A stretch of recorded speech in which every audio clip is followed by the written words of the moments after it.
tere õhtust! Me oleme jõudnud teiega, kõik me siin kosmoselaeval nimega Maa, ühte uude ajastusse. Me nimetame seda ajastut enesekeskselt antropotseeniks, mis tähendab, et mitte enam geoloogilised jõud ei kujunda seda, mis meil siin planeedi peal toimub, vaid meie enda tsivilisatsioon on see kujundav jõud.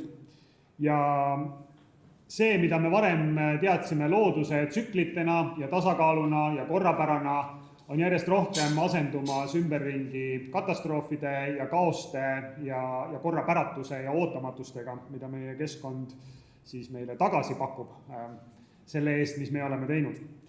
Ja me oleme saavutanud sellise tehnoloogilise suutlikkuse tsivilisatsioonina, et viimase võib-olla aastasaja jooksul me oleme siis teinud kaugelt rohkem, omanud kaugelt suuremat mõju, aga seeläbi siis teinud ka ilmselt kaugelt rohkem kahju kui kogu oma liigi varasema ajaloo jooksul, mida me siis võime mõõta paarisaja tuhande aasta või kuni paari miljoni aastaga. Ja on üsna selge, et sellised leebed lähenemised, mida me oleme siiamaani võib-olla siis looduskaitses või keskkonnateadlikkuses proovinud, et tänasel päeval siin, mida me selle loengusarja pealkirjast tulenevalt ka saame kirjeldada sõnaga absurd, meil nendest enam ei piisa, meil on vaja midagi väga palju rohkem ühiselt ära teha. Ja selleks siis Tallinna Rahvaülikool ongi alustanud sellist loengusarja absurdist ratsionaalsuseni ja selle raames erinevad eksperdid tulevad ja jagavad oma nägemist, arusaamist, oma ekspertteadmisega, teevad seda sellisel vestluslikul ja kättesaadaval ja mõistetaval moel. Selleks, et tekiks rohkem laiemat arusaamist meil kõigile, et me oskaksime seda võib-olla viia ka edasi oma võrgustikesse ja ringkondadesse, et mil moel meil siis ikkagi on võimalik absurdist ratsionaalsuseni jõuda, mismoodi see ratsionaalsus välja võiks näha ja mida me selleks teiega teha saame. Aga ma nüüd hea meelega annaksin igalühel teist korraks sõna selleks, et ma proovisin niimoodi oma väiksel moel seda absurdi kirjeldada, aga mis see teie vaatest, see absurdi kirjeldus teie valdkonna või vaatenurga poolt võiks olla, kui me keskkonnast ja keskkonnakatastroofist räägime? Keda sa tahad alustab? Väga palju vahet ole, hakka peale. Hakkan siis otsast pihta. Tere kõigile. Et see on huvitav küsimuse püstitus, sest see on küsimus, millele vastuse ma vist mõtlesin paar kuud tagasi välja ja mul on tegelikult kaks vastust. Üks on see, et kas pole kummaline, et inimene on sellise psüühikaga olevus siin planeedil, kes on saanud võimaluse arendada oma mõtlemine nii kõrgele tasemele, et ta suudab selle mõtlemisega praktiliselt aru saada, kuidas see planeet töötab, kuidas see elu siia on tekkinud, kuidas on tekkinud tingimused, et meie oleme arenenud nii kõrgele tasemele, et me saame sellest kõigest aru. Ja et meil on tekkinud siis sellised ratsionaalsed võimed, et me saame aru, kuidas kogu see süsteem toimib ja kui uskumatult äge see süsteem on. Ja siis hetkel, kui me saame sellest aina paremini aru, siis mida me sellega teeme? Me lõhume selle ära. See on minu arust nagu nii kummaline. Et ehk siis, et see on midagi, mis on siis ka millegi pärast meie psüühika omapära ja natuke see on see koht, mis minu jaoks seda küsimuses kajastuvat absurdi peegeldab. Ja teine selline sissejuhatav mõte on see, et psühholoogina minus võib-olla nagu tulevad kokku üsna mitmed erinevad psühholoogia valdkonnad hariduspsühholoogias, sest mõttes, et kuna ma tegelen igapäevaselt õpetajate õpetamisega selleks, et nemad saaksid aru, kuidas lapse psüühika töötab, siis ma arvan, et võib-olla ma olen äkki mõnes mõttes nagu laiema profiiliga korstnapühkija kondiiter, kui võib-olla mõni teine psühholoog. Ja kui nagu järele mõelda, siis tegelikult täna on olemas, võiks öelda, nagu psühholoogilised tehnoloogiad selleks, et keskkonnakriis ära võtta meilt. See on täiesti olemas, lahendused on olemas. Neid on nii palju, me võime neist täna natuke rääkida, ma saan aru, siin tuleb ka eraldi loeng, eks ju, kus pigem mina räägin vist järgmine nädal, jah. Et seega, kui me teame täna lahendusi ja see on samasugune teema on vist ökoloogias, et loodusteadlased ka juba täna teavad lahendusi, mis aitaksid, me ei pea midagi uut leiutama, me teame, mida teha, aga me lihtsalt ei tee. Me lihtsalt ei kasuta neid, et see ei ole täna enam see küsimus, et mida teha, mõtleks välja, teadlased võiks teha eksperimente, uurida. Ei, kõik on teada, hakkaks lihtsalt tegema. Ehk siis see tekitab tunde, et mis on siis see takistaja siin praegu. Ehk siis minu jaoks on see absurd. Küll absurd. On. Võtan siis järje üle, et eks absurdsus ongi jah see, et me nagu saame aru, aga samas ei kuidagi lõpuni ei tõde endale, et mida me õige teeme. Et see keskkonnateadlikkus on ju päris suur, aga kui palju me sellest teadmisest kasutame, on üsnagi väike. Aga ma tahtsin liikuda natuke spetsiifilisemaks minna selle asjaga, et näiteks üks asi, mida ka see video siin puudutas, mis ongi absurdne tänapäeval, on see, et me tegelikult mõtleme välja väga palju uusi tehnoloogiaid, väga palju uusi tooteid, mis meie elu kergemaks teeks ja tegelikult ka mingis mõttes lahendame oma arust probleeme, nagu see fliisi lugu oli, et teeme plastpudelitest fliisi, et jumalast hea mõte ju, aga siis kaasneb mingi täiesti uus protsess, mida me ei suudagi ette näha. Et tihtipeale juhtub uute toodete ja tehnoloogiatega see sama asi, et tootja ei analüüsi lõpuni seda protsessi ja lihtsalt toode või teenus lastakse õhku või lastakse käiku ja selgub alles selle käigus siis see tegelik mõju. Ja nüüd sealt edasi minnes siis see mõju, mis tekib, et pahatihti ei osata ka seda mõju tegelikult hinnata õigesti. Et me hakkame alles praegu aru saama mingitest asjadest, mida nagu oleks pidanud juba ammu nagu teadma, et näiteks kas või see sama mulla nii-öelda viljakus, et kui sinu teema peale minna, et kuskilt jäi ühelt mulla loengult meelde, et ühes lusikatäies mullas on rohkem elusorganisme, kui maakera peal elab inimesi. Et ma loodan, et see on õige fakt, mis mul meelde jäi. Et selles mõttes, kui niimoodi mõelda, osata ja seda nagu teadmist kasutada, siis kindlasti paljud põllumehed toimetaksid teistmoodi. Õnneks see muidugi hakkab vaikselt nagu jõudma kohale ka. Ja see kohale jõudmine ongi seotud sellega, et kes selle teadmise nii-öelda välja mõtleb, teadlased siis oma teaduslike meetoditega ja pahatihti neid ei tahata nagu väga uskuda, kuigi nad ei ole ju, ma julgeks väita, et enamik teadlasi ei ole nagu oma kasu peal väljas, et nad ikkagi annavad edasi seda, mis nad oma uurimustöös on teada saanud ja mis neid väga puudutab. Et see on nagu ka absurdne, et teadlasi ei kuulata väga.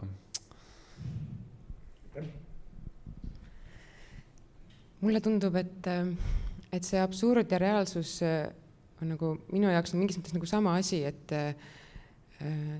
see reaalsus, et inimesed teavad, aga midagi ei tee või näiteks mulla puhul, et minu isa on põllumees ja siis tema teab küll, et mürgi pritsimine põllule ei ole hea asi, aga näiteks tema ütleb, et teie tehke edasi paremini, et mina olen üles kasvanud nende teadmistega selles ajas, loonud selle süsteemi ja ma saan aru küll, aga ma ei saa, ma ei jaksa seda lihtsalt muuta, et tehke teie ja siis see reaalsus ongi see, et näiteks mina saan permakultuuriga tegeleda tänu sellele, et minu isa on põllumees ja on võimaldanud mulle maad ja võib-olla võimaldanud ka üldse, et ma olen saanud üles kasvada keskkonnas, kus on olnud piisavalt ressursse selleks, et ma saaksin omandada hariduse, selleks, et ma saaksin maailmas ringi rennata ja selleks, et ma saaksin teha seda, mida ma armastan. Et tegelikult paljud inimesed maailmas ei jõua, ma arvan, mõelda keskkonna küsimuste peale just sellepärast, et nad mõtlevad selle peale, mida nad homme söövad või kas neil on üldse mingi koht, kus elada ja olla ja kus see muld sinna sisse tuleb, mis on absurdne, et me nagu teadlastena teame, et umbes 50 aastat veel ja siis on maailmas viljakad mullad otsas. et ÜRO on seda öelnud, on ju, see ei ole selline nurga taga teadmine tegelikult. Aga muld, kui ma õppisin õigusteadust ja mõtlesin, et ma uuriks seda, et kuidas muld meie õigussüsteemis on ja Euroopa õigussüsteemis, siis ma avastasin, et esiteks, et muld ei olegi üldse defineeritud meie õigusruumis, et parimal juhul ainult seal maavarade seaduses, et see on see pinnapealne kiht, mis tõsta kõrvale, kui sa hakkad kaevama.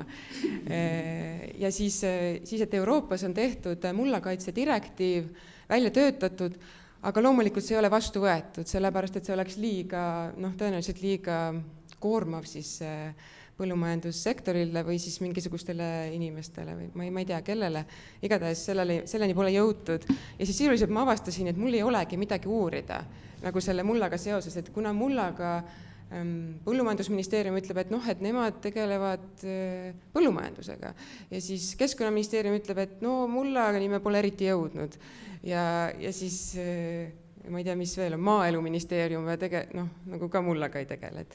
Ja tuleb välja, et tegelikult ka ülikooli tasandil, et mina Tartu Ülikoolis õppides sain teada mulla füüsikast ja keemiast, aga mitte mulla elustikust.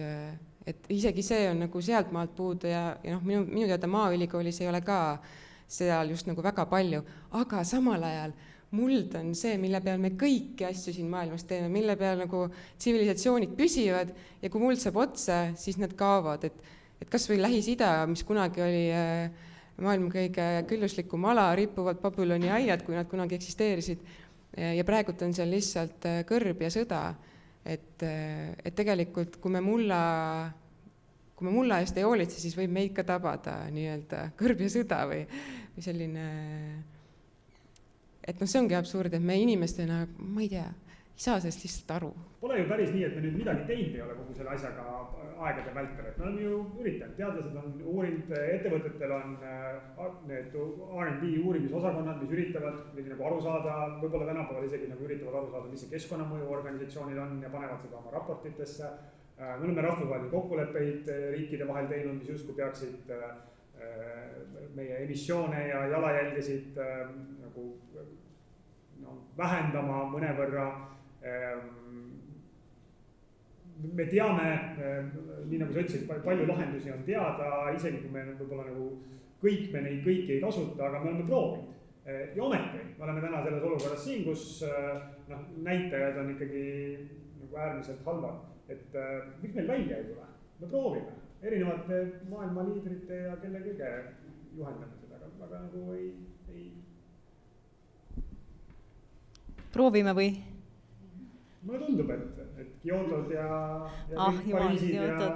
Et kui 92. aastal kõik maailma riigid kirjutasid alla, et nüüd me hakkame fossiilkütuseid vähendama ja sellest aastast peale on fossiilkütuseid põletatud rohkem kui kogu eelneva aja jooksul kokku. Et selles mõttes mul on tunne, et jällegi psühholoogina on nagu, kui sa oled psühholoog, siis kõik tundub sulle nagu psüühika, eks ju. Et kui sul on haamer, tunduvad kõik asjad naelad. Aga et selles mõttes mina arvan, et võib-olla me ei ürita tegelikult. Ja miks me ei ürita? Ma arvan, et me võiks tagasi minna sinna, et kus see sama psüühika inimene on olnud umbes 20 000 aastat selline inimesekujuline ja tema eellane, mis 800 000 aastat kokku vist on meie aju evolutsioneerunud ja mida aju on pidanud enamus aega tegema, mis tüüpi probleeme lahendama. Kas konkreetseid või abstraktseid? Hästi konkreetseid, et meie aju ülesanne on olnud eristada mustreid teistest mustritest ja teha tajupõhiseid kiireid otsuseid, mis on oht, mis ei ole, mis on toit, mis on halvaks läinud toit. Ehk siis meie aju esmane reaktsioon keskkonnas on teha tajupõhine otsus. Ja aju on hästi neuroplastiline, mis tähendab, et ta on võimeline tegema igasuguseid muid asju ka, igasugust peenemaid operatsioone, aga selleks on vaja õpetust, mis on olemuslikult teissugune kui see, kuidas me täna õpetame keerulisi asju. Ja tegelikult on ju niimoodi, et kui sa näiteks ei saa aru, kui sa ei saa aru näiteks inimõiguste kontseptsioonist, siis tõenäoliselt võid sa olla oma kogukonnas natuke vastik ja võib-olla natukene muuta oma riigi vähem populaarseks maailmas ja nii edasi. Aga võib-olla ei juhtu midagi hullu ja kui sa näiteks ei saa aru, kuidas viirused toimivad, mis on ka hästi abstraktne nähtus, on ja sellepärast neid joonistataksegi neid mullikesi igale poole, et natuke visualiseerida, et abstraktne mitte tajumatu teha tajutavaks, kuna aju tahab alguses seda tajutavat, et hiljem tajutavast lahti lasta ja mõtelda ainult sellest, mis on abstraktne. et siis sa võib-olla ka nakatad enda inimesi siin ümber ja rohkem mitte, aga täna oleme jõudnud seisu minu arvates, et kui me jätame õppimata iseenda asetuse ökosüsteemis ja iseenda iga liigutuse tähenduse seal ökosüsteemis, siis me tegelikult hävitamegi ära need järel tulevate põlvede mullad. Eks ju, et mul on tunne, et me võisime oma koolisüsteemi lasta olla nii mõttetu, nagu ta on. Et lapsed käivad koolis, keegi ei vastuta, et nad lähevad sealt välja tavamõistetega. Et nad tekitavad õpetajatele illusiooni, et nad saavad aru, tegelikult nad reprodutseerivad vastuseid, millest nad ise ei saa aru. Ja need vastused ei ole kasutatavad. Et päris elu kontekstis, sest nad on õppinud viisidel, mis ei sisalda mõiste arengut või mõiste muutumist. Aga et mul on tunne, et jah, et see on okei, kui see puudutab sind või mingeid asju, tegelikult muidugi ei ole okei. Et see inimõiguste näide on ka selline, tegelikult ju ei ole okei. Aga et nüüd see puudutab nagu kõik järeltulevaid põlvesid, tegelikult meie põlvkond, et meil on võib-olla eri hinnangutel võib-olla alla 10 aasta aega enne kollapsit. Et eks mul on tunne, et me oleme nagu selles mõttes kuritegelikult võib-olla lasknud üle need teadmised, kes ütlevad, et kuulge, et kooli ei tohi niimoodi pidada. Koolis ei tohi niimoodi õpetada lapsi, et nad tegelikult mitte millestki aru ei saa. Ja ega seda, ma arvan, et esimesena ütles selle välja aastal 34 Lev Vygotsky, kuidas mõtlemine tegelikult areneb, hakati seda asja uurima. Ja täna on seda uuritud samamoodi, aga üsna palju empiirilisi andmeid on selle kohta, et milline see kool peaks olema üles ehitatud. Mõned pusivad ka sellist haridust anda, ja me näeme, et ikkagi lõpuks need, kes päriselt asjadest aru saavad, on ülikoolis õppinud bioloogiat või ökoloogiat. Lennarti käest korra küsida, et Lennart, sa nagu käid, räägid, teed saateid, kirjutad, muuseumis õpetad. Rääkimine pole õpetamine. Näituseid käib ringi mööda maailma, muuhulgas mere ja plastikureostusest meres fotograafikas oli siin mingid ajad tagasi üks.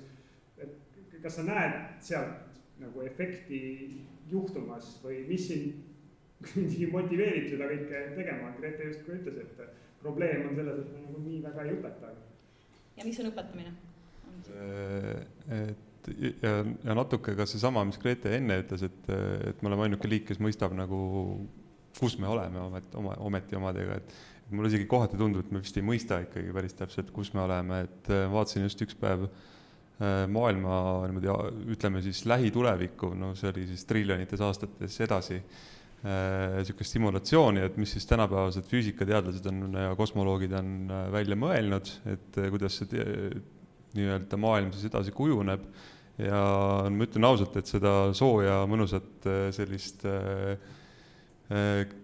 olemist siin, elurikast olemist on meile ikkagi väga vähe antud ja enamik maailma tulevikust on see külm ja kõle nii-öelda faas, kus mitte mingit elu ei toimu ja elu on kuskil nii-öelda kapslis ja võib-olla siis mingi hetk jälle korraks hakkab sealt tärkama, aga et selline protsess tekiks, et me tõesti areneksime väga keerukateks organismideks taas, on üsnagi pisikene.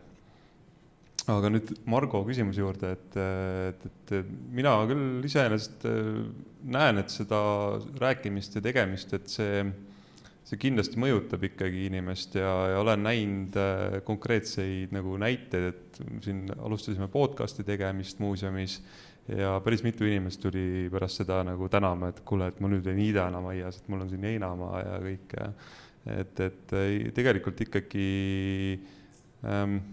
vist ongi see, ma ütlen, et see võtmeasi on nagu jõuda selle inimeseni, tema nagu mõtte maailmani ja talle nagu kohale jõuda enda mõtet talle edasi anda, mis sa oled aastatega ju endasse kogunud, et seda on nagu väga raske tegelikult transportida ühest tajust teise. Ja tihti, millise vea me võib-olla teeme nii-öelda keskkonna siis teadlikkuse tõstjatena või siis vahendajatena või levitajatena, et me ei mõtle väga palju selle peale, et kelleni me tahame jõuda. Et me mõtleme, et me tahaks kõigini jõuda ja siis tuleb sealt nagu niisugune suhteliselt ühtlane, nagu ühtlase vormina mingisugune asi, mis lõppkokkuvõttes ei puuduta mitte ühtegi sihtgruppi. Et me peaks nagu alustama väga konkreetse sihtgrupi peale mõtlemisega ja siis nagu niimoodi liikumagi nagu erinevate gruppide juurde väga erinevat teed pidi. Et seda saab erinevate vahenditega teha ja ma nagu näen, et et praegu need asjad liiguvad ikkagi sinna poole, et üha enam inimesi väga erinevatest vanustest ja sihtgruppidest hakkavad aru saama. Nii et ma ise olen positiivne jah, et see mind üleval hoiabki. Aga Mariann, sa tõid enne selle näite, et on varem olnud kõrgkultuure, kes on nagu ära lõpetanud oma eksistentsi tänu sellele, et neil ei olnud enam võimalik süüa toota endale. Ümberringi viljakus lõppes ära muldadest. Kui me oleme näinud selliseid asju juhtumas, me teame neid näiteid, mis me sama asja täpselt uuesti oleme tegema, kas see nagu, me ütlen enda kohta homo sapienseks, mõtlev inimene, samal ajal läheme, ma ei tea, mitmendat, 13. korda või, samasse ämbrisse, Ma arvan, et me ei mäleta. Me ei mäleta neid asju. Näiteks mina just lugesin raamatust, millest on kirjutanud Baturin, et ühest rahukuningast, Ashokast, kes elas 300 aastat enne Kristust. Ja siis tema oli selline, et kõigepealt, et ta kuningaks sai, siis ta hullult vallutas alasid. India kandis sai siis suurte alade, ma ei tea, Aserbaidžaanist kuni mingi India idanurgani seal valitseda ja siis korraga ta nagu sai villand sellest sõjapidamisest, sellest hävingust, sellest kaosest ja ta pühendus budismile, ta pühendus aedade loomisele, rajas kaevusid ja istutas puid või käsutas puude istutamist ja neid ravimtaimede aedu, vähemalt siis selle raamatu ainetel. Ja nagu see on mingis mõttes hämmastav, et temast on kirjutatud sest et ta tegi midagi, mis oli nii ootamatu ja see muudatus toimus ühe eluaja jooksul. Ja võib-olla kõige lihtsam ongi justkui nagu ühe eluaja jooksul või vähemalt paari eluaja jooksul, sellepärast et siis me mäletame veel seda asja. Aga mis toimub veel kusagil kaugemal, seda me ei taju enam, et see on, me teame, et seal Lähis-Idas lihtsalt ongi kõrb. Et kui me ei loe ajalooraamatut, siis me ei tea, et seal oleks olnud midagi muud. Ja me praegult nagu inimestele, mulle tundub, et me oleme harjunud hästi kiirete asjadega. Info tuleb kohe peale, mis maailmas kõik toimub, kõik asjad nagu eeldame, et toimub hästi ruttu, kõik on internetis, aga need muudatused toimuvad tegelikult aeglasemalt. Paremuse poole toimuvad aeglasemalt ja halvemuse poole toimuvad aeglasemalt, kui me suudame tajuda. Aga mulle tundub, et kui selles ikkagi seda lootust otsida, siis näiteks minul on 9-aastane poeg, kes ütles, et ma ei tea, kus ta seda teab, ma arvan, et koolis ta seda ei õppinud, aga igatahes ta ütles, et aga millal need inimesed lõpuks aru saavad, et nad on looduse osa. Et kui nad sellest ometi aru saaksid, siis nad saaksid ju aru, et nad ei saa seda hävitada. Sest et kuidas sa hävitad nagu ennast. Aga ma arvan, et tegelikult me ei saa isegi sellest aru, kuidas mitte ennast hävitada. Et tegelikult ma arvan, et kõik need maailma keerulised probleemid, miks me seda ei tee, taanduvad sellele, et miks me ennast ei muuda või miks me ennast isegi ei armasta. Et kui me isegi ennast ei armasta, mis siis rääkida nagu maailma ja looduse armastamisest. Et mingis mõttes see jõuab ikkagi inimese tasandini välja, ükskõik kui suur see on. Ja et kui palju siis on vaja, et me seda teeksime paremini. Mind motiveerib Geoff Lawton, kelle permakultuuri kursuse mina läbisin ja kellel on üks selline hästi äge video sellest tipping pointist ehk murdepunktist. Et tema uuris seda, et palju siis on vaja, et ta leidis, või andmed on siis, et justkui 12–18% inimkonnast võiks siis teada nagu mingisuguseid teistsuguseid asju, et siis hakkab juhtuma ja levima, et siis see korraga on normaalsus. Ja siis tema ütles, et tema on sellest teadsaamisest peale oma elu pühendanud sellele, et rohkem inimesi saaks lihtsalt neid asju teada, et see teadlikkus tõuseks ja see on see, mis mind motiveerib, et ma lähen räägin, et isegi kui seal on üks inimene, kes otsustab teistmoodi teha, siis see juba on võit. Ta saab lihtsalt midagi uut teada, igaüks meid saab kellegi käest midagi teada ja selle tõttu ongi hästi oluline, mida sina, Lennart, teed ja kuidas sina neid õpetajaid seal õpetad, et kui kuskiltki midagi läheb ja ma arvan, et need osad lapsed tulevad lihtsalt sellega kaasa, sest et nende jaoks see millegipärast juba on normaalne. nii et ma ei tea, ma arvan, et kui me selle normaalsuse ratta nagu saame teisel tasandil käima, siis tegelikult võib-olla need asjad läheb päris ruttu heaks ka. Bioloogi kohalt nii-öelda lähtudes, siis mina näen, et ükski liik ei ole igavene, et nii ka inimliik Homo sapiens ei ole igavene, et ta sureb nagunii välja üks hetk, eks ole. Aga et mitte nii-öelda siis see nii-öelda väljasuremine ei oleks kohutav ja kole ja õudne ja ma ei tea, et milles iganes see võib lõppeda ökokatastroofi või nälja hädasse või mis iganes sureme oma enda vara otsa ära. Et sellepärast peabki mõtlema ja tegutsema selles suunas, selles jätkusuutlikkuse suunas, selles nii-öelda suunas, kus me muudame oma väärtushinnanguid ja väärtustame tõesti seda, mis on oluline, oma tervist, oma keskkonda, mitte autovelgesid, mitte, ma ei tea, suuri majasid. Et ühesõnaga, et see mõte nagu jõuabki sinna, et tegutseme selle nimel, et meie liiki väljasuremine oleks ilus. Aga siin ruumis nüüd inimesi ilmselt võib-olla selliseid ei ole, ma siis võtan nende rolli, keda siin ei ole, kes ütleksid sulle, et aga sellist hulka inimkonda on võimalik ikkagi ära toita ainult siis, kui sa intensiivpõllumajandusega toodad väga palju sööki, sest muul juhul ei suuda kuidagi seda massi ära toita. Ma tean jah, Monsanto koduleheküljel on see kirjas, tegelikult nüüd on Bayer, aga neil ongi nagu selliste argumentidega nad õigustavadki oma eksistentsi ja oma toodete paiskamist maailmasse, aga ma arvan, et see ei ole tõsi, et permakultuuriga on võimalik samamoodi inimesed ära toita. Tegelikult, kui sa teed hea süsteemi, siis sellest tekib alati ülejääk ja see ongi permakultuuri eetika, et sa hoolitsed maa eest, muuhulgas ka inimeste eest ja lood mingit ülejääki, mille abil sa lood nagu tulevikku, hoolitsed tuleviku eest, et see kõik on nagu meie mõtlemises kinni või siis lahti, et see on meie kõige ägedam organ, millega me saame valida, mida me teeme. Aga mis sa sellest Grete mõttest arvad, et võiks nagu selle muu bioloogia või loodusõpetuse õppekava asemel lihtsalt aasta aega nagu ninapidi mullas olla? No ma arvan küll, näiteks minu poeg, me nüüd kolisime Tartust maale ja siis kõige hämmastav oli see, et me muretsesime, et siis sõbrad ja kõik, et kuidas nad siis saavad ja siis mu poeg ütles, et minu plaanidesse enam linna kooliminek ei mahu, sellepärast, et mul on järgmise aasta istutusplaanid juba tehtud. Ja ma ei tea, kuidas see juhtus, mul isa on küll ka põllumees, nad said tema käest mingid taliviljaseemneid, panid need eelmisel sügisel maha ja nüüd ta ütleb, et aga mul on ju vaba aega, ma saan katsetada, et kuidas need asjad siin kasvavad, et porgand mul üldse ei õnnestunud, et aga äkki järgmine aasta tuleb paremini välja. Ja see nagu juhtub lihtsalt sellepärast, et ma ei ole nagu midagi öelnud neile, kuule, tehke peenar või nii, vaid nad lihtsalt näevad, et nad võivad seda teha või et see ongi see, et ma olen Kanadas olnud ja siis ma olin hämmastunud sellest, et inimesed läksid ülikooli, et õppida, kuidas tomatit kasvatada. Meile tundub see nagu iseenesest mõistetav, et isegi kui sa ei ole seda õppinud, siis ma ei tea, sa kuidagi nagu tead või siis küsid vanama käest järgi või kui see kuskil nagu on olemas.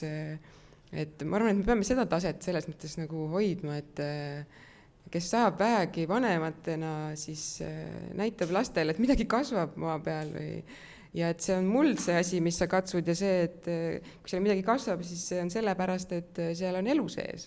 Ja ometi seesama põllumees ju teab seda sama, on ju? Tead, võib öelda, et põllumees ei tea, seda põllumehele räägitakse kogu aeg nende Bayeri ja Monsanto ja nende poolt, et kui sa ei pane väetist ja seda, siis sa ei saa saaki. Tegelikult ei räägi keegi sellest, kuidas on taimede loomulik toitumine ja seda, et taimed tegelikult kasvatavad mulda. Ja näiteks seda, et me võiks kogu selle CO2 häda siin ära unustada, kui me vähegi mulda seoks süsinik, vaid üks probleem ongi see, et see süsinik, mis peaks mullas olema, ei ole enam seal. Et kui me kuskil on mingi arvutus, et 4 sentimeetrit mulda globaalselt ja me oleme tagasi tööstusrevolutsiooni eelses ajas. Mõtelge 8 miljonit inimest või 11 miljonit inimest, kõik nagu tegelesid sellega, siis polekski mingit probleemi. Tead, ma sellega osutasingi sellele, et vaata, miks on nagu see probleem, et me jõuame sinna, et mõtlemises on kinni ja muudama mõtlemist. Aga tegelikult, mis on nagu kõige nagu salakavalam või intrigeerivam selle nagu psüühika juures on nii, et inimesed vaatavad sama asja aga nad näevad seda, mida nad teavad. Et ehk siis see, mida sa tead, määrab selle, mis maailmas sinu jaoks reaalselt on. Ja isegi väga huvitavad füüsikaga seotud katseid on tehtud, et kui sa võtad gruppi, kes lapsi või täiskasvanuid, ja meil on näiteks füüsikaliste nähtuste suhtes suured väärmõisted. Näiteks meil on väärmõiste, et asjad kukuvad eri kiirusega sõltuvalt raskusest, eks ju. Ja kui nad ei tea seda õiget teadmist, siis nad füüsiliselt näevad valesti. Ja samamoodi, kui sa ei tea, et on kusagil liigirikkus, siis sa näed ainult rohemassi ja sa ei näe puid, sa ei näe liike. Et tegelikult probleem ongi selles, et asi on ja sinu poja näide on veel teine näide, ma tahaks rääkida, kuidas sa tegelikult lood õpikeskkonda sellest ise aru saamata, eks ju, mida oleks vaja luua kõigile. Et minu nagu unistus õppimise mõttes ongi see, et me saaksime luua kõigile sellise õppimise kogemuse, et vaadates mida iganes, olles oma koduses Selveris õhtupoolikul pärast tööd, siis mida iganes sa vaatad, igasugu tarbimiskäitumise juures aktiveerub kogu see teadmiste pagas, mida see tähendab terviku mõttes. Mida iga sinu käitumine tähendab tegelikult, mida tähendab see, et ma panen sinna, et kohe hakkavad minu peas jooksma pildid, see mõjutab seda, see mõjutab seda, see mõjutab seda. Nii nagu kui näiteks lihtne näide, kui sa tänapäeval, kui kunagi arvati, et lapse peksmine on okei, ja tänapäeval, kui sa näed, kuuled naaberkorteris pekstakse last, siis sa helistad politseisse või lastekaitses, ütled, et seal tehakse ühele psüühikale halba ja see on kuritegu. Täna me teame isegi seda, et lapse häbistamine häkib ta psüühika halvasti ära ja sa näed kõrval keegi häbistab last, kas sul häbi ei ole, sa ütled, kuule, käsi vahele, sul hakkab valus. Ja samamoodi võiks tekkida nii, et sa lähed ja sul on seal see leib, mis on toodetud nagu mulda mittehoidval viisil ja sul tekib stopp, see on sama hull kui suits minule, sest see teeb haiget sellele, mis hoiab alal minu jaoks toimivat ökosüsteemi. Et ehk siis, et jama ongi selles, et selleks, et me saaksime et ma näen, et kõige taga on alati teadmised, aga need teadmised peavad olema konstrueeritud õigesti. Ehk siis, et sel hetkel, kui minule näidatakse justkui sellist süütud stiimulit, näiteks ilusasti niidetud, siledaks pöötud murulapp traktoriga hästi suur, lihtsalt for nothing, ja siis sina tajud seda ohtlikuna ja koledana. Et ehk siis seda okei, sa näed, seal taga on see, et siin on elurikkus puudu, see on vaene, see on ohtlik, see on kole, see raiskab vett, eks ju. Aga et selleks, et seda õppimist saavutada, ongi vaja süvenemist, ongi vaja selliseid õppimisviise, kus see inimene, kes hakkab õppima, talle mitte ei laulda tõdesid ette, vaid aadatakse temal samm-sammult sellest tavamõistest, kus ta on konstrueerida seda teadusmõistet. Ja sina oma lapse puhul tegid ühe asja väga õigesti, mida me teeme kampaaniate puhul alati valesti. Kõik, kes me teame, kuidas on tõde, mis me läheme tegema selle tõega? Kuulutama, hangude ja tõrvikutega, me teame, kuidas on, hakkame ruttu päästma. Ehk siis me hakkame inimesi survestama. Kas sa sundisid oma poega? Sa pole kunagi, mida sa tegid, sa lõid keskkonna, kus on asjad olemas ja siis sa lubasid tal nendele ligi minna ja neid nuusutada. Mida teevad loomad, avastavad kogu aeg oma keskkonnas. Kui sa paned sinna rikkalikult asju, sa paned sinna rikkalikult tarku inimesi, kes omavahel räägivad ja kes ei alahinda tema võimet sellest aru saada ja sa võtad ära igasuguse surve, siis juhtuvad imed. Ja see on täpselt risti vastupidi, kuidas käib näiteks meie koolisüsteem. Me kogu aeg survestame, sest me survestame ülipehmetel, ülivarjatud viisidel. Me oleme pettunud, me paneme lapsed võistlema, mis on üks põhjus, miks me hiljem hakkame võistlema suuremate majade ja autode pärast, eks ju. Sest me oleme harjunud, et me peame kogu aeg kellestki paremaks, me kogu aeg peame konkureerima. On koolisüsteemid, mis kaotavad ära võistlemise, sellest me tegime ka saate. Leiavad, et lapsi huvitab asja sisu, arusaamine. Eks ju. Et ehk siis sinu, neid näiteid on nii palju, mida seda õigesti ei saagi valesti minna, aga et minu arust seda tuleb nüüd skaleerida.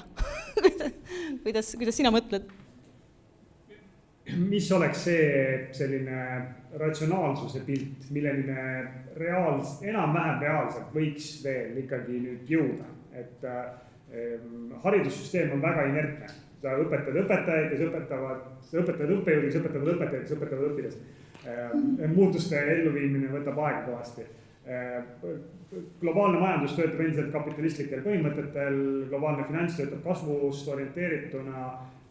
Need on suured süsteemid, mis on inertsed, mida on keeruline ja raske, kindlasti mitte võimatu muuta.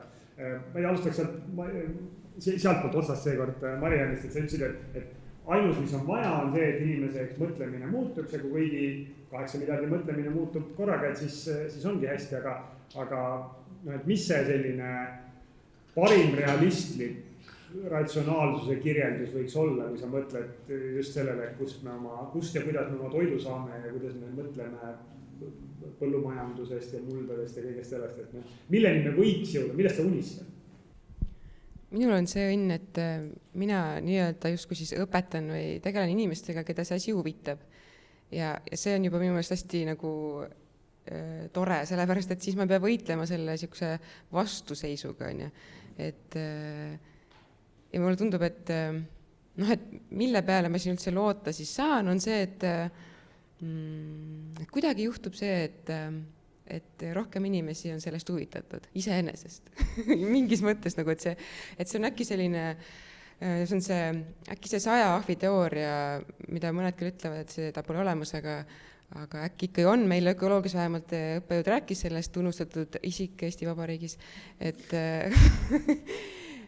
kui mingi hulk inimesi, mingi väike hulk inimesi õpib mingi uue asja ära, siis see ikkagi nagu levib. Siis see kuidagi saab normaalsuseks ja mina mõtlen, et meil Eestis on ikkagi selles mõttes hästi ka juba, et meil on nii palju asju veel olemas, meil on nii palju teadmisi olemas ja siis, et me ei pea nagu ma arvan, et mingis mõttes me peame ootama kollapsit, sellepärast, et me ei suuda enne nagu muuta ennast, kui tekib mingi kannatus, on ju. Näiteks praegult see viirus oli hästi hea kannatus. Meid pani ta nagu maale elama minema, on ju. Ja ma tean, et neid inimesi on veel, kes on selle tõttu muutnud midagi oma elus. Ja siis mingis mõttes nagu võib ainult plaksutada selle peale, et saabus mingi väline stiimul, mille tõttu tekkis nagu tunne, et võiks midagi teisiti teha. Ja mingis mõttes siis lihtsalt natuke ma nagu ootan seda ka, et juhtuks veel midagi. Et mis nagu paneks inimesi muutma ja tegelikult ma arvan, et inimeste eludes juhtubki neid asju kogu aeg vaikselt, mis neid rabavad, ma ei tea, lähevad lahku oma elukaaslasega või juhtub midagi muud sellist, mis tegelikult inimese psühholoogia jaoks tähendab nagu surmaohtu. Ja siis see surmaoht on nagu mingis mõttes see, mis sind paneb teistmoodi käituma ja sellepärast ma võib-olla ise alati natuke räägin sellest nagu õudsest asjast ka, mis maailmas on. Kuigi ma ise pean tunnistama, et need õudsed asjad maailmas ikkagi mind ka morjendavad vahest väga sügavalt ja demotiveerivad, aga siis ma jälle tõstan ennast sealt üles ja saan aru, et see kõik on minu enda sisemine töö, et ma pean keskenduma sellele, kuhu ma lähen, mitte sellele, kust ma tulin. Seda ma pean lihtsalt teadma, aga ma pean valima oma sihi ja see on igaühe enda vastutus. Et keegi ei saa kellegi teise eest öelda, et kas sa paned seemne maha või ei saa või ei pane. Meil on demokraatia justkui, eks. Et igaüks ise otsustab ja see on tema vaba tahe ja mingis mõttes ma loodan siis ainult nagu sellele. Lennart, sama küsimus mõnes mõttes. Jõed voolavad edasi merede ja ookeanide poole, kannavad endiselt plasti, mida toodetakse endiselt jätkusuutmatul moel. Mis see parim realistlik saavutatav stsenaarium sinu vaates on? Kui nüüd rääkida veekeskkonna reostusest ja plastist, siis seal lahendused juba nagu liiguvad selle poole, et on ju leitud palju liike, näiteks vahaussid või üks bakter, kelle nime ma praegu kohe, ma võin öelda ka tegelikult, Idonella sakaniensis, et neid liike on veel ja ühesõnaga nad toodavad ensüüme, mis suudavad plasti lagundada ja suudavad lagundada nii, et sellest jääb järele süsinik. Nad söövad selle ära. Muidugi häda on selles, et plastile pannakse sageli juurde igasugu muid asju, et ta näeks välja nagu klaas või et ta painduks hästi, peaks vastu kuumale, et paraku neid nad ikkagi ära ei söö, et need ained ikkagi vähemal või rohkemal määral keskkonda jõuavad. Aga just selle nii-öelda nendest liikidest siis õppuse võtmine ja nende ensüümide kasutamine, nüüd paar päeva tagasi tuli just artikkel, et teadlased oskavad nüüd juba 6 korda efektiivsemalt selle ensüümiga lagundada, nii et see areng nii-öelda toimub ja lahendused toimuvad. Ja üks siuke nagu hästi tore uudis oli veel see, et kuidas nii-öelda noored on hakanud muidugi nad mõtlevad palju rohkem tõenäoliselt ju kui sinu isa näiteks on, et sa just räägidki seda, et nad ise ka, vanemad inimesed ise ka tõesti tõdevad seda, et neil on raske neid muutusi teha. Aga noored mõtlevad palju rohkem sellele ja seal oligi üks lugu, et üks 18-aastane poiss Ferreira kõndis lihtsalt mere ääres ja nägi, kuidas siis kivi külge on kleepunud mingisugune õline ollus ja sinna külge hakkavad plasttükid kogunema. ja siis ta jõudis lõpuks nagu mingisuguse teadustulemuseni, et kasutades siis magnetiite, mis on mingid siis nagu magnetina toimivad osakesed ja õli, et siis on võimalik tegelikult plastosakesi veest väga efektiivselt välja filtreerida, et isegi 88% plastosakestest saad sa niimoodi kätte. Ja ta võitis selle eest mingi tohutu auhinna veel, ma ei tea, seal oli ikka mingi $50,000 või mis ta selle eest sai, et ta sai siis õppima minna selle raha eest kuhugi kas Hollandisse või ühesõnaga kuhugi sinna kanti. Nii et neid häid näiteid on ja see põlvkond, kes on nagu sealt tulemas sellest nii-öelda, ütleme siis, kellel on nagu nii-öelda mõte veel lahti ja avatud nendele uutele lahendustele, et seda ma näen, et see aina kasvab. Ja üks asi on kindlasti ka julgus teha ja julgus rääkida teiste inimestega, et lihtsalt nagu, kui paljud meist üldse, me ise teame, kui paljud meist teevad seda, et näiteks kui mina elan ka kortermajas, et kas ma lähen oma naabri ukse taha koputan, et kuule, et mul on selline jutt, et hakkame nüüd prügi sorteerima.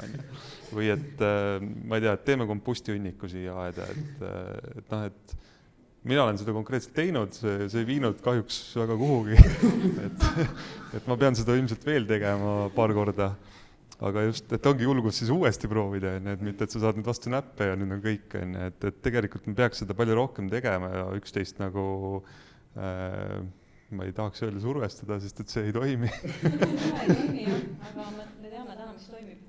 Et me teame täna, mis toimib ja see kaasamine ja selline, et mõtestamine just nimelt ka. Tema perspektiivist.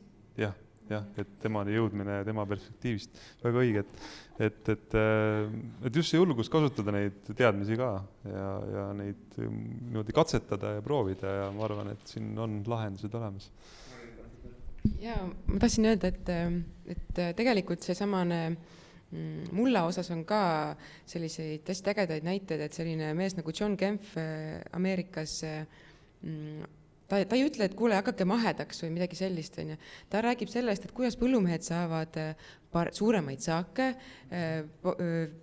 maitsvamaid vilju ja ei pea nii palju raha kulutama. Ja tegelikult järjest muutuvad vaikselt mahedaks, sellepärast et nad saavad aru, et see ongi võimalik. Ja see ongi selle kaudu, et ma lihtsalt toidan taime nii, et taim on nii tugev, et kahjurid teda ei taha ära süüa. Et see on nagu see looduse loogika, et kisked söövad ära nõrgemad ja samamoodi söövad kahjurid ära nõrgemad taimed. Ja siis sa lihtsalt pead nagu teistpidi seda mõtestama, et teen siis taime nii tugevaks, et teda ei sööda ära. Ja see lähebki nagu sellise teistpidi loogikana, levib ja on väga populaarne ja need teadmised on tegelikult Eestis ka juba olemas, et ma arvan, et need ka vaikselt levivad edasi. Suur aitäh! Kutsun siis kõiki ka nendele sarja järgmistele loengutele. Grete Arro oma ongi järgmine juba nädala aja pärast, 14. oktoobril. Räägib Grete sellest, et millest meie keskkonnateadlikkus koosneb. Ja kõik meie panelistid on oma loengutega selles sarjas esindatud, lisaks veel teisi eksperte, kes siis seda oma nurkade alt vaatavad, et kuidas sellest absurdsest olukorrast, millest siin täna ka juttu oli, jõuda mingil kujul siis ratsionaalsema, toimivama, jätkusuutlikuma tsivilisatsioonini, ökosüsteemini, ökoloogilise suhestumiseni.